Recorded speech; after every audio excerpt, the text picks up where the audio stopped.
Lies of P is one of those innovative titles that further push the Souls-like genre to new heights. And one of the ways they've managed to do this is with the weapon assembly system. By being able to place any head onto any handle, the game is able to cater to any playstyle.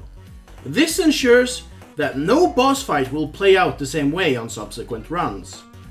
But what happens if this assembly system were to go completely rogue and randomly drop some ridiculous creation and demand you use it? Well, in this video, you'll watch this hypothetical scenario play out. So grab your snack, lay back and enjoy the video.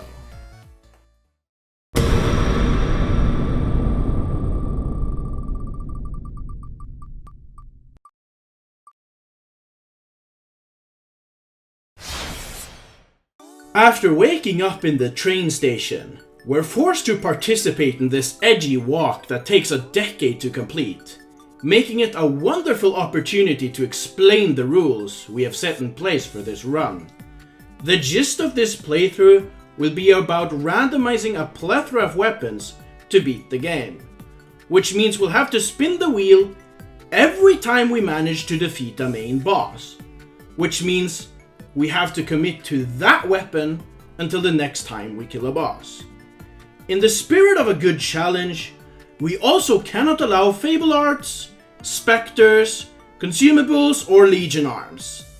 This way, we allow these preposterous weapons to shine, and let's be honest, helps inflict more pain. Clarifications aside, we finally begin to leave Krat Station, stepping out into the Commonwealth. I'll start by running past anything and everything that moves, which will be a trend over the course of this playthrough, because I don't want to make the task more daunting than it has to be. As far as our weapon is concerned, we begin fairly strong with the live puppet axe head and tyrant dagger's handle. Although certainly not ideal, the weapon compensates for its ridiculous moveset with the sheer size of the axe's head. Range is therefore permissible, but the speed and damage remain at the bottom of the barrel. Thankfully, we won't have to commit to this atrocity for long, seeing as our first boss is the parade leader.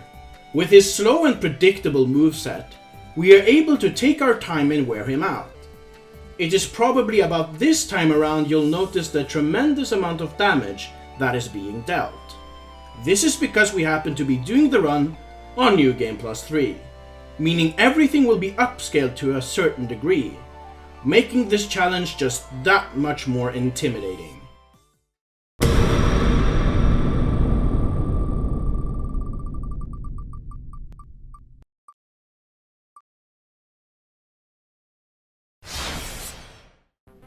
Seeing as we are just getting started, it's difficult to ascertain whether or not this is a lucky spin.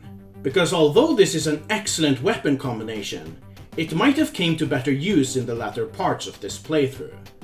But alas, this weapon has some of the best range in the entire game, while also having a vertical moveset. In hindsight, it is an ideal tool for Elysian Boulevard, as it allows us to outspace the various challenges thrown our way, including the Mad Donkey. Moving along, we're faced with the challenge of the scrapped Watchman, whose real name is actually Murphy. Just a fun fact for you. As vicious as the Watchman is, what he has in speed and ferocity, we have in range. The fight quickly devolves into a methodical exchange as the Watchman overwhelms us with immense damage and pressure, while we remain on the defensive, picking off at it slowly with counterattacks. And despite a couple of hiccups, we managed to pop this thing within due time.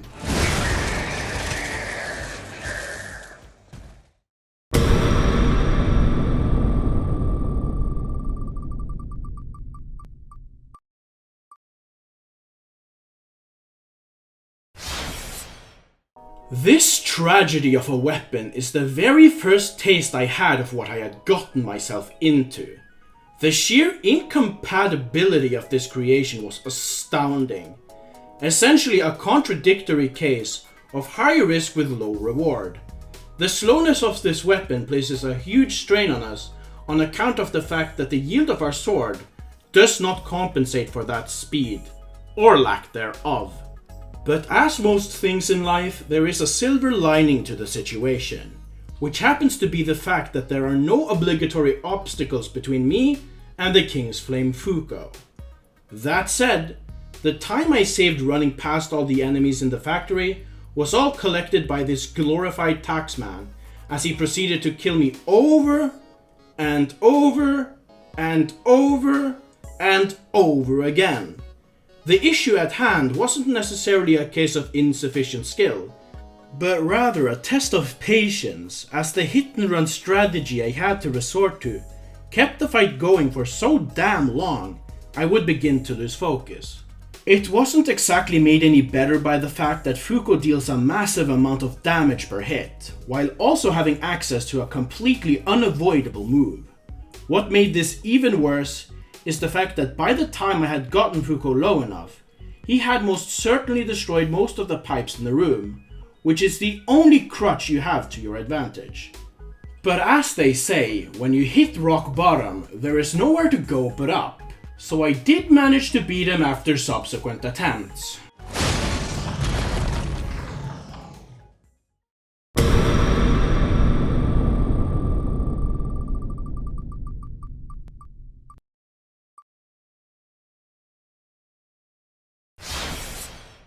Wide swings, good range, decent speed, and a great charged attack. Not much has to be said for the weapon, as it does well to speak for itself. The bishop was still a pretty big hassle though. That is because the greatsword part of this weapon is not upgraded, as I didn't have access to these materials early on in my game. The only leverage I had in the fight was perfect blocking, as it helped me compensate for the otherwise low stagger damage of the weapon. Another prominent issue with the fight was in concern of my durability. Unlike Fuoco, Bishop Andreas won't wait around as you play fixer-upper, so the only way I was going to preserve my weapon was by occasionally using the grindstone instead of riposting the boss. The real game changer in this fight, however, was the Ghostwalker amulet. This allowed me to casually dodge the beast's fury attacks, giving me ample opportunity to finish it off.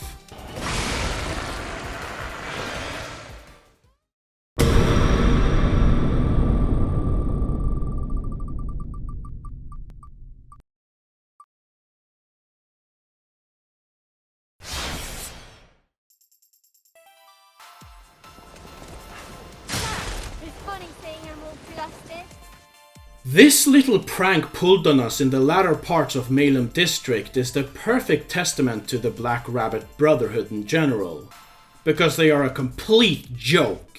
Despite calling themselves the Black Rabbit Brotherhood, their number one representative is a pig.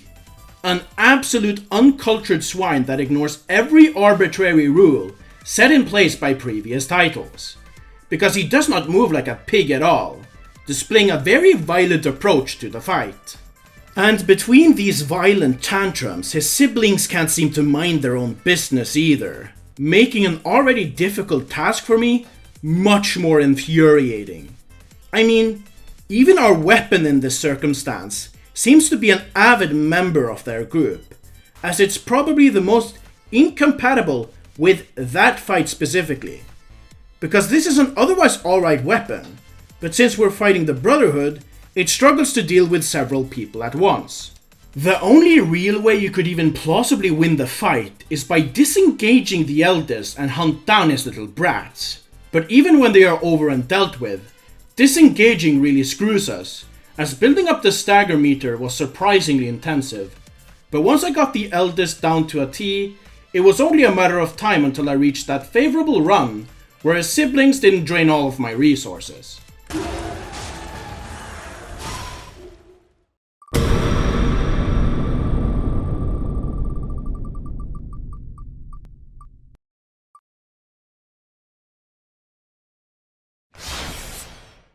The booster glaive could never go wrong. Change my mind. But even further so, the circular electric saw is an excellent addition to what is already a good moveset. But however favorable this weapon is, I'm slightly disappointed with the fact that I won't get to enjoy the king fight as much as I would like to. I mean, this guy is easily the best boss in the game. Hell, I consider him to be among the best bosses of all time. So having to watch him melt away will be a personal tragedy. But alas, all good things must come to an end. And so I put this glorified America wannabe to bed. Sleep tight, sweet prince.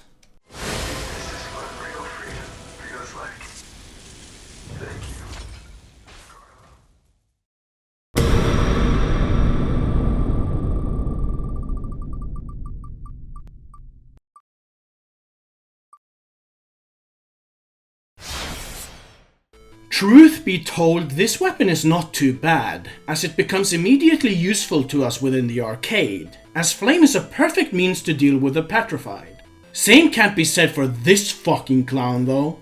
He's the most disgustingly difficult enemy in the game. Fighting him is like the equivalent of trying to beat Magnus Carlsen in chess before the building burns down. Thankfully, I can always rely on the local special ed class to storm him for autographs.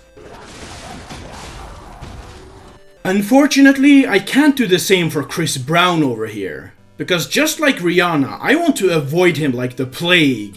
Because just like their relationship, there is a similar dynamic here. It's not that Victor is a particularly good fighter, it's just that when he first connects, he hits like a fucking truck. In many ways, this fight played out just like the earlier Fuoco fight, only slightly worse in some ways and slightly better in others. He was far easier to avoid, but he also had far more health. But the truly beautiful silver lining in this situation is that I don't even need to kill him myself.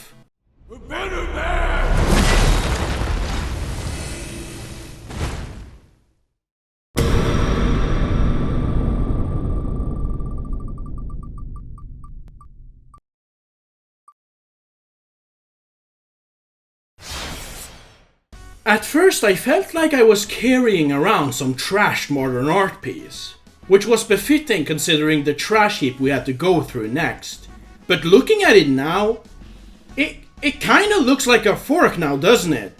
Which is actually thematically appropriate considering the next boss we're about to fight is basically the flying spaghetti monster, only you know, just like, not flying.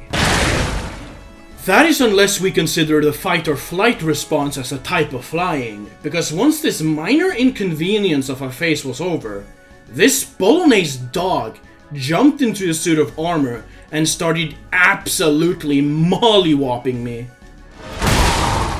That was because I didn't properly manifest before fighting it. This time I remembered to think about the scrapped Watchman earlier, and the counterattack strategy fell right back into place like bread and butter.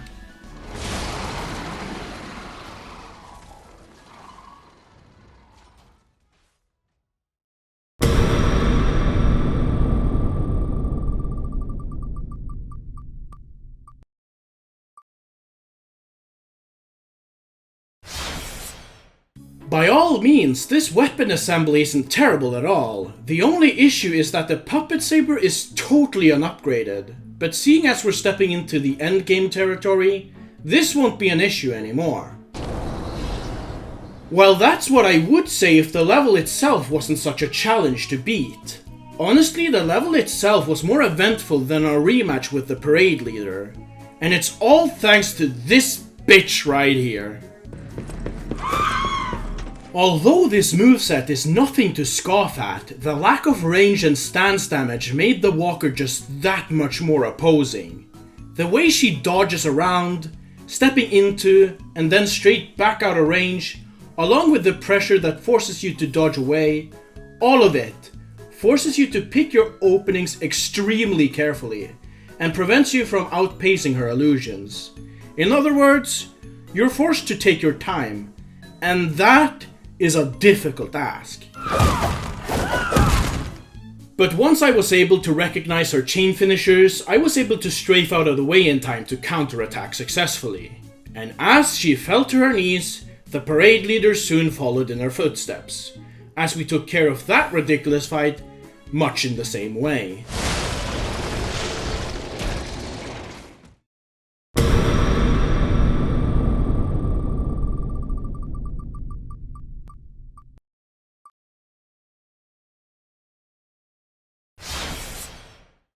preposterous as this combination is, it honestly comes together rather appropriately by just looking like a staff. That said, I wish it would fight like a staff, because instead we're stuck with this janky ass moveset. Stabs, swings, smashes. I mean, if there was any weapon that would identify as bisexual, it would be this one, because it just can't decide how it's supposed to be used. But at least I was able to use the full moonstone that the parade leader just dropped. Not that it would help, because next up we're gonna meet back up with the MythBusters over here, and in this episode we're gonna test the myth of whether or not disappointing family members actually caused the deceased to turn around in their grave. Ah! Huh, seems like it worked, a bit too well at that, because not only is their dead brother turning around so frantically, but he's also straight up doing pirouettes out here. Well, that was this week's episode of MythBusters, and in MythBusters fashion, we always gotta end the episode by blowing it up. Join us next week as we figure out whether or not you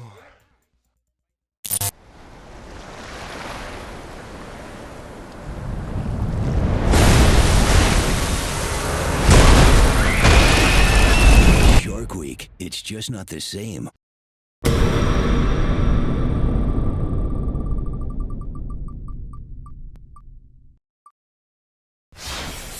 Stepping onto the shores with sand between our toes, we point our head and our spear in a singular direction. The end. But first we gotta deal with this absolute Neanderthal. I swear to God, the Door Guardian is probably the worst gimmick boss to ever exist. He is essentially the only boss I've ever fought that requires you to eat his attacks to even stand a chance at beating him. The spear served me well though, because I was able to throw my charged heavies at him very consistently thanks to the range.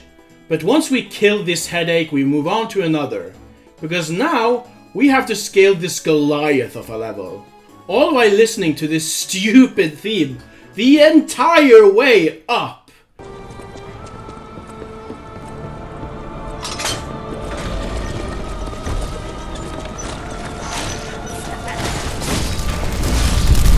By the grace of God, we are promptly interrupted by this symphony though.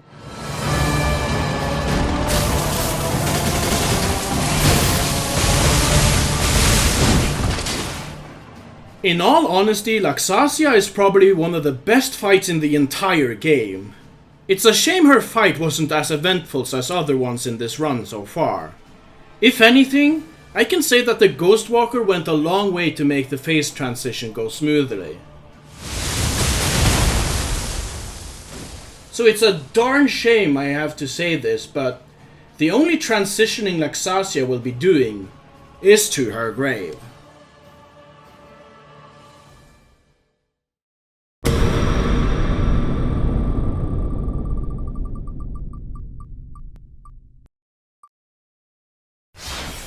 We now have a very linear moveset with the drill, and although I would prefer to have another head for the weapon, it could always be worse.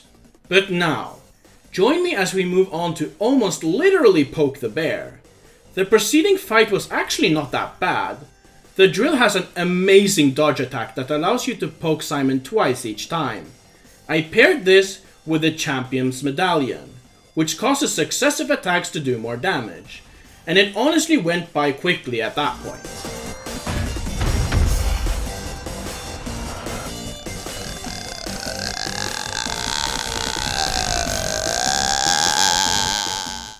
Come on, I can't be the only one! Despite the theatrics, this fight didn't play out any differently than the previous phase. So as this glorified fetus continues to stall, we hang back and finally manage to kill a god.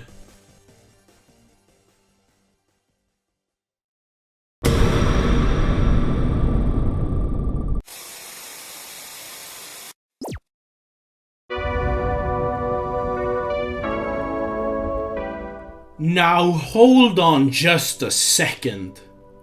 I happen to know my audience fairly well, and even if you're a newcomer, I have a pretty decent idea of what your expectations may be. So in the spirit of causing myself as much pain as humanly possible, let's ask the question: what is the worst weapon in Lies of P? In order to find the answer, we need to have a better understanding of the assembly system in Lies of P.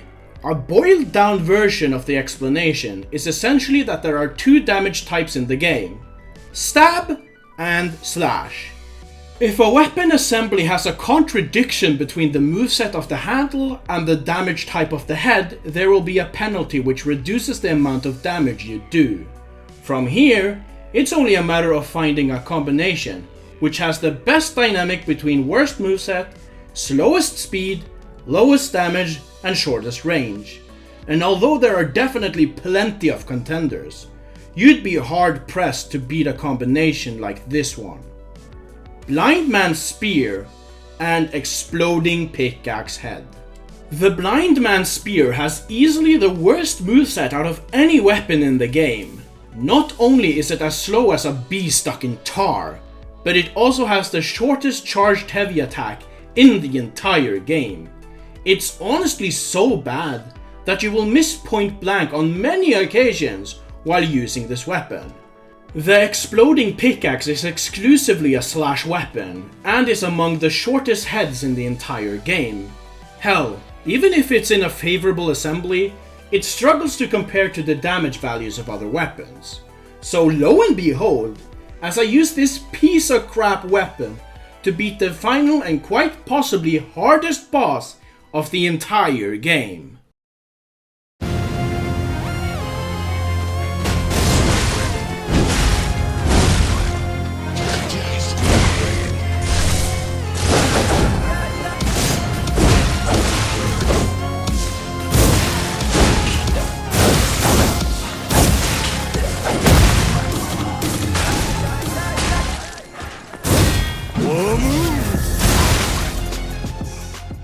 I probably died more times than the amount of coin you'd need to tilt these towers.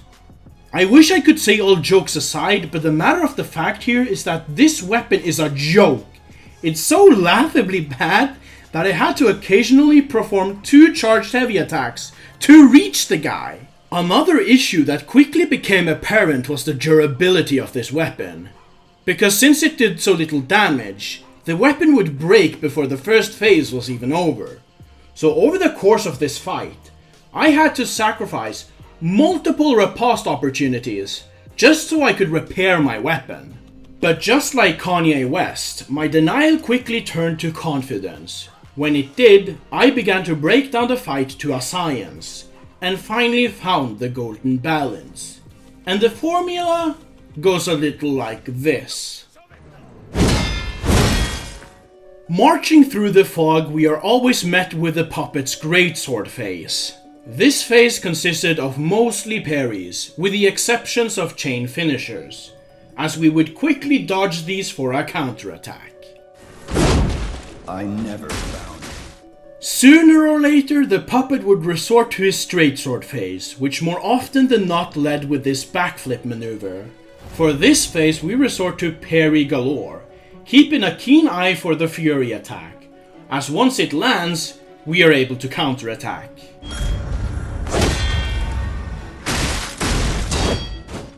On rare occasions, we'd see the appearance of the spear phase, but this wasn't as relevant, as it acts more like a tantrum phase with janky delays and gap closing abilities, so as long as you evade, you're fine, as it changes form again in rather quick succession. Upon successful stance breaks, we're able to punish the boss with 2 charged heavies before taking the riposte, while also remembering to take the opportunity to repair our weapon toward the end of the first phase. Once the second phase initiates, we immediately discard any hope for consistent parries. Evade everything. Over the course of this fight, we are only looking to punish these 5 attacks: the aforementioned double slash, this 180 chain finisher, this plunge attack, this greatsword slam, and finally the occasional spear tantrum that ends in a blast. Should these attacks happen in a somewhat quick succession, we would get the opportunity for a stance break, but this does not mean we deviate from the rule. It's more worth losing the window and staying alive than it is making a risky play to land one of our shitty charged attacks. Because even without a stance break, we do get a chance to repair our weapon when we parry the puppet's double/fury attack. Damn, that's a tongue twister. Regardless, after much trial and error, I finally did it.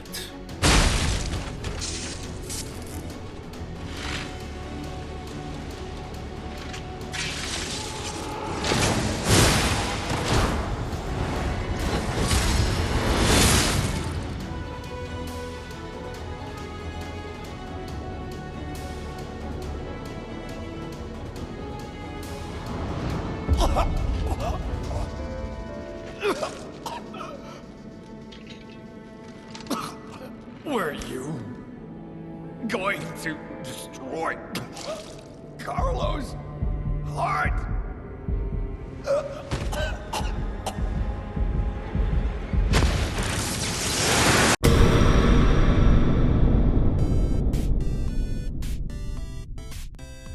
Congratulations on making it all the way through to the end of the video. Before you go, I just wanted to remind you that I sell disc plates now. By using the link in the description, you can purchase yourself one of two designs that are out as of right now, which is Black Death Chrome Pesta and Heart of Grail. Both works are heavily inspired by Elden Ring and Norse mythology, so if you're into that kind of thing, I highly recommend you take a look at my shop. Anyway, remember to like and subscribe. These videos do take a long time to make, and I would appreciate some reciprocation from all of you on account of all the pain and suffering I put myself through on behalf of your entertainment. That will be all for now, and as always, please go on to have a wonderful day. Ciao!